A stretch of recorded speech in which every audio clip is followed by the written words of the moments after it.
रहमत हाथ विधात के हाथ में। कन्हैया से मिला जाते हमारा तो मंगल तियल कान के है याद सोना, मंगल तियल कान के जोड़ी है बनावल भगवान के। दोष न है इंसान के है याद सोना, दोष न है भगवान के।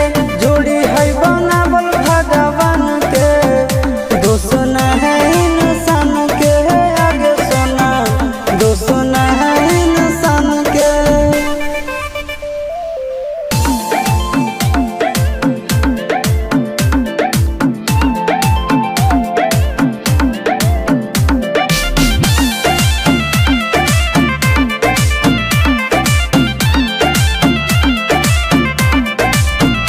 आगे तोर नहीं कसूर नहीं हमर कसूर गे, दोनों के कैला का ऊपर वाला दूर गे।